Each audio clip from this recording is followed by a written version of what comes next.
Hi అండి. అందరికీ నమస్కారం. Welcome back to Lakshmi kitchen. ఈరోజు లక్ష్మీ కిచెన్‌లో మనం రాగి హల్వా చేసుకున్నామండి. ఎంతో టేస్టీగా ఉండేది.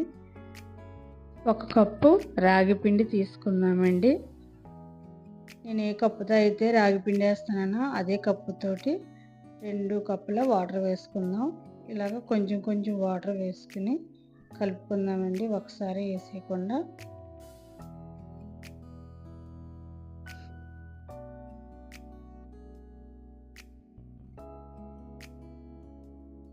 ఇలాగా కలిపిన తర్వాత దీన్ని ఒక అరగంట పాటు పక్కన పెట్టుకుందామండి.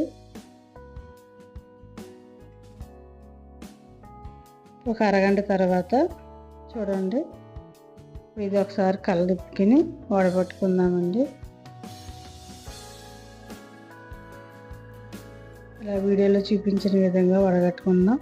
ఇవి వడబోసుకునేది లేకపోతే మీరు క్లాత్లో అయినా చున్నీ లాంటి క్లాత్లు ఉంటాయి చూడండి, అలాంటి దాంట్లో వడగట్టుకోండి. ఇది చివరిలో వచ్చిన రవ్వ లాంటిది మనం తీసేద్దాం.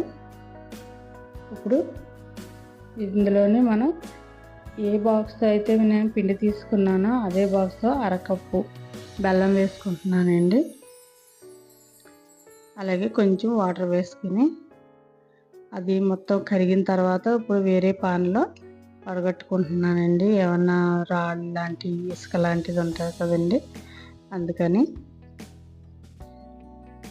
ఇది వచ్చి పాకం వచ్చి కొంచెం జిగురులాగా వస్తే చాలండి.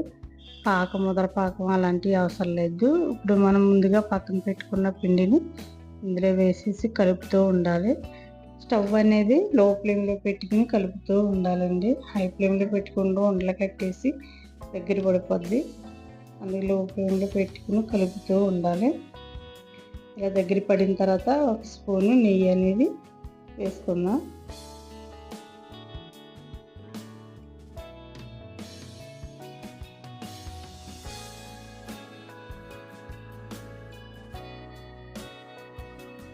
మధ్య మధ్యలో నెయ్యి వేసుకుంటూ మనం కలుపుకుందామండి.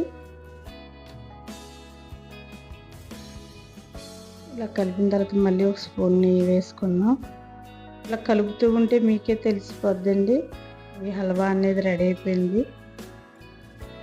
ఇప్పుడు దీంట్లో జీడిపప్పు అలాగే యాలక్కాయలు కూడా వేసుకుందామండి.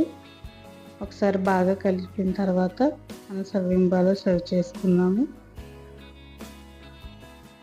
ఈ వీడియో కనుక మీకు నచ్చినట్లయితే లైక్ చేయండి, షేర్ చేయండి, సబ్స్క్రైబ్ చేయండి. హల్వా అనేది రెడీ అయిపోయిందండి.